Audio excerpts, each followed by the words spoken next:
You're watching CoastLife with Leah Rizzo and Charlie Sakaitis.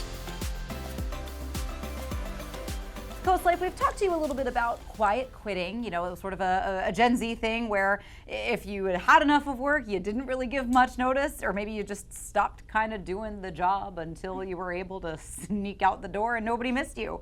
But quiet quitting is kind of falling to the wayside, and we're making way for a new trend, ghost working, which is not really a new trend.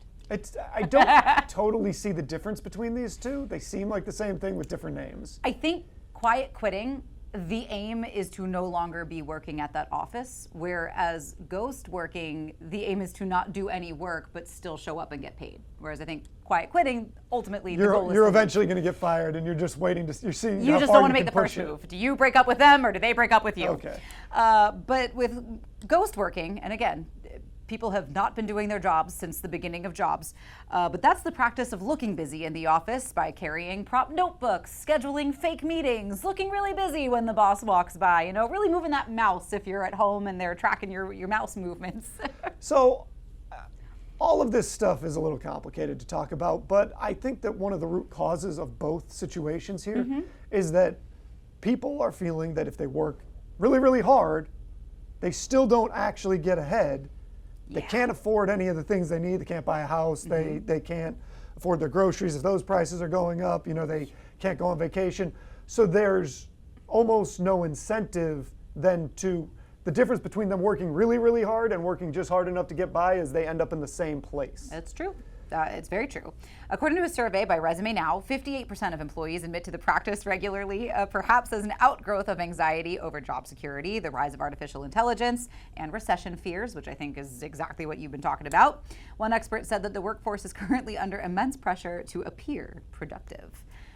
And I think it's interesting. I think all the things that you mentioned too are sort of that generational disagreement that when you have this conversation about we can't, millennials, and I would say even like really younger end of Gen X down to Gen Z we're working so hard, we can't afford houses, we're not hitting those same life milestones that our parents were, and our parents are like, well, you just need to work harder and you'll get rewarded, and it just doesn't quite work that way anymore. Yeah, I mean, it can. And it does depend on the industry you're in, and sometimes that's a big choice that you make in life is what industry to go into, but it seems like for a lot of people that are experiencing or ending up here, don't get me wrong, there's plenty of people that were lazy from the jump, but there's also a lot of people that were hard workers for a decade, didn't see any of the benefits that they were hoping to see after they went to college, got the student loans, couldn't end up getting the house, can't afford kids, all that stuff, and they're just like, what are we doing here? Like, it doesn't seem like how hard I work is having any difference on my paycheck, or even when my paycheck goes up, it still isn't enough that it is allowing me to get the things that I got into working for. Right, yeah. I mean, the life that you pictured for yourself, the life that you imagined when you can't, and it's not even necessarily a very luxurious one. It's we're not talking about a chateau on the French Riviera here. Right, it's like here are maybe a couple of little things that I would like to buy for myself. A car, perhaps, just so that you can get from home to work on a regular and reliable basis.